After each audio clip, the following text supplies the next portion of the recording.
I mean, Salesforce is a fantastic tool, but it does suffer from some nuances, shall we say. The loading and extracting of data is not necessarily its strong suit. Third-party app integration, if I've got to get data from other places, that can be a bit tricky. It requires maybe a consultant or a third-party application or a whole bunch of Apex coding. It doesn't really do anything for, as we've talked about before, about invalid or missing data or that data quality or data cleansing. And it really doesn't help with the sort of the user UI. There's hundreds of tabs, millions of fields. It can be quite inefficient. So that's our message for the show: connecting, cleansing, securing, be confident securing the data, and it's going to be complete on any app or any device. And how do we do that? We have a portfolio of tools, as we've mentioned. We've seen a couple already. We're going to see a few more today. They're, on the whole, pretty easy to use. In many cases, no hand coding. We have, our legacy is that broad connectivity, so that permeates. And of course, we have 2,500, over 2,500 customers, many of them Salesforce customers, doing this stuff already. So with that in mind, there's a lot of things I could show, but we'll see how some of those problems manifest, right? If I'm a salesperson and the majority of the folks attending Dreamforce will be those kind of business come users, the sort of Salesforce admins, so not necessarily highly technical folks. So let's go through a scenario that they're very familiar with, sort of using Salesforce from inside sales. And of course, in many instances, we'll follow this sales workflow at the beginning from the viewpoint of a call down, right? So it's a thing salespeople, or not just salespeople, in fact, anybody that's in a call center scenario. So whether it's support calls or whether it's inside sales or account reps or even marketing folks, we'll do this. Our job is to call folks and make sales. And I mean, that's let's be honest, that's the end of the day, what we're trying to do. So in many instances, we get a call sheet. It could be a spreadsheet, it could be an extract from something like Marketo. It could be a list that we've purchased and we haven't uploaded it yet. And it says, hey, Bob or Susie, your job is to make 80 calls a day, call down the list. So now we're into managing spreadsheets for our salespeople. That's not necessarily optimal. If I'm looking on the spreadsheet, perhaps the spreadsheet's not complete, right? The extract didn't contain the name or the first name. It just had the last name. That's not very professional, not very useful. And again, the salespeople do a lot of these things that they create the record inside of Salesforce. So, your job is to take it from the spreadsheet, manually enter it into Salesforce. And of course, if you don't have all the information, then Salesforce record is going to be inaccurate. And then, of course, you make your sales call. But what do you say? What's the sales play? What's my call script? Maybe I've got a sheet or a quick card or a call script itself. But again, I've got to manually manage all that sort of stuff. And then if by any sort of chance I make a sale and I have to create the opportunity record in Salesforce, how do I go about that?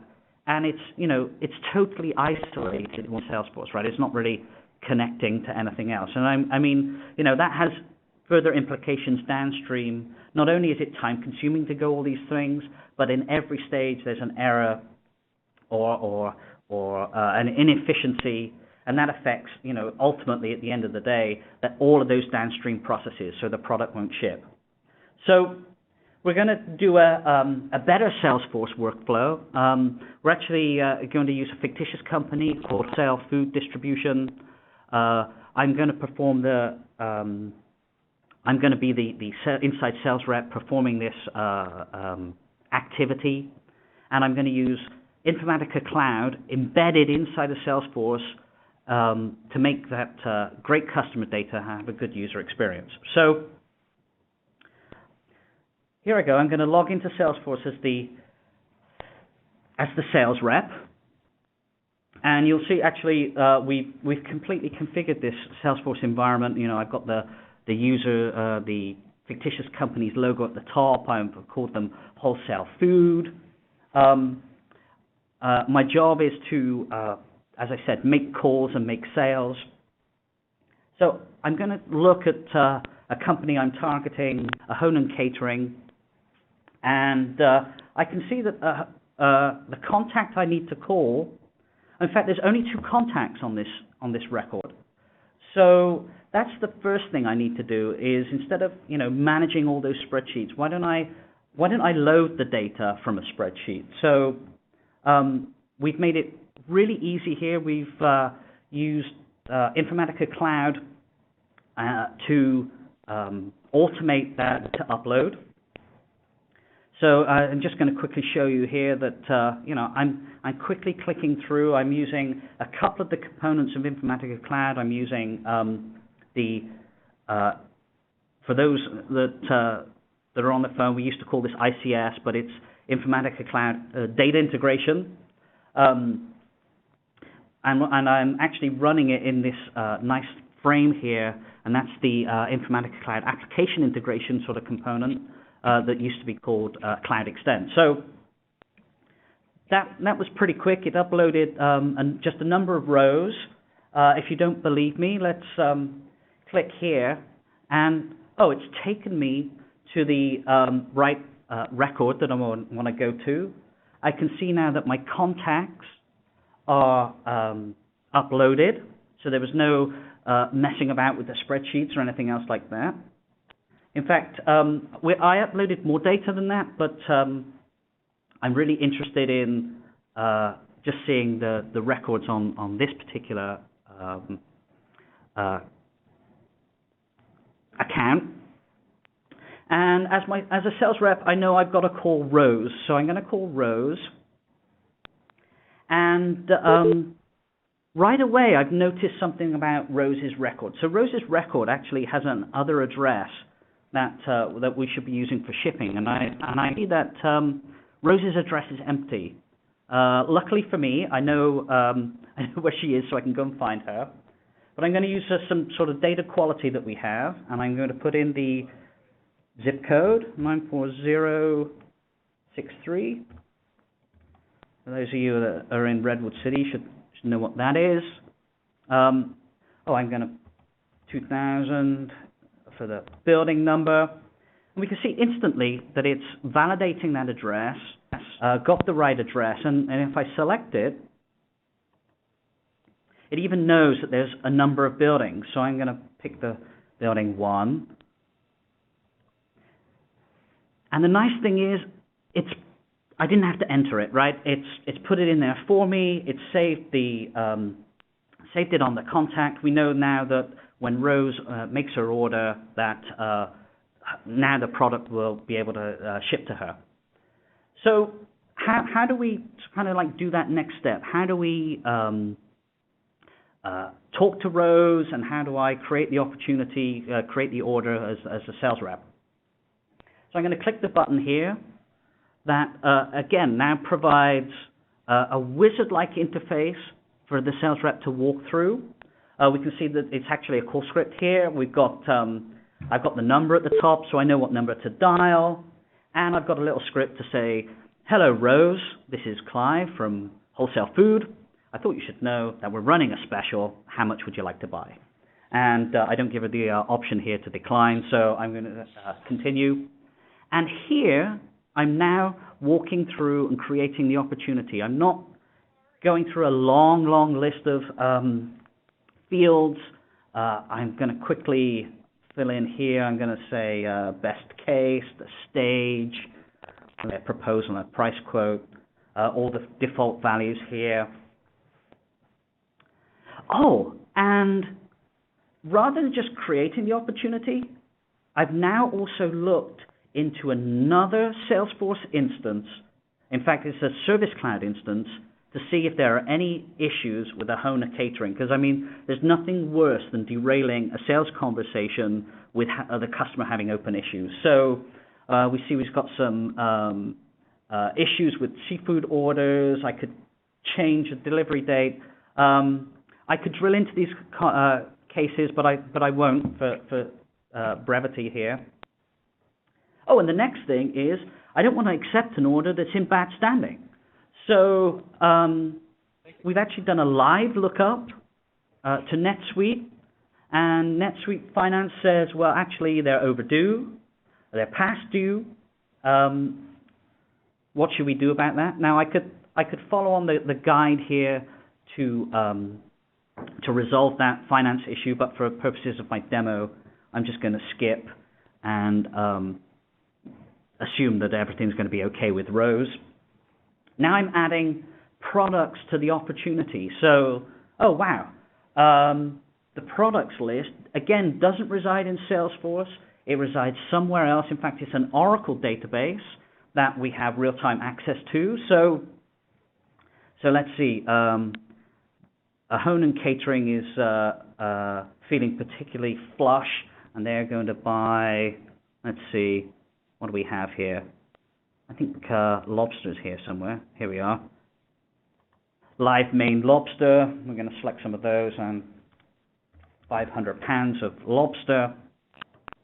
And again, it's taking all of those values from Oracle, passing it into Salesforce, and putting it on the opportunity. Here we can see here, and it's even calculated the right amount here. Well, let's add some ling cod too. Let's add 100 pounds of that.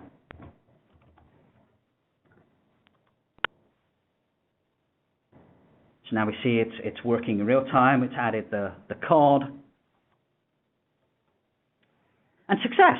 Well, fantastic. So I've created an opportunity for a Hone and Catering group. I've reviewed cases to make sure from another Salesforce org. I've checked to make sure that the finances are in good standing and I'm going to get paid. I've added the products and order items to the opportunity itself. And that's all well and good. Now, it's going to take me to the opportunity, but Wholesale Food, their fulfillment system is SAP. So how can I get this fantastic order that I've just created here into SAP? Well, I'm going to actually close the stage, so we've won. I'm going to save that record, and now that's triggered a bulk upload between my Salesforce system here and an SAP system that I have running too. So I've talked to NetSuite, I've talked to Oracle, I've done some data validation, and now if I refresh, you'll see that I've got my SAP order number. So I did a live sync to SAP, and it sent me some data back. So that's a really, really complex workflow that I've really simplified using Informatica Cloud tools. And you know, it's really, really easy for the sort of end user, those salespeople or customer support people or marketing folk, to just follow those things along. So that's my demo. And you know what? You're going to say, hey, Clive, how do I know that you've done this for real? You told me there's Oracle, but you could have dummied up a page. You told me that there's SAP. I mean, how do I really know? So I can actually log into Informatica Cloud. You can see the monitor on the timestamp. I've got these couple of items at the top here. I've got the sync, which is in fact the very first thing I did, where I just clicked and I loaded the data. And I'll just give you proof here. I went from a CSV or an Excel spreadsheet to Salesforce, and here's how the fields that were mapped. And that did that in again in real time when I clicked the button.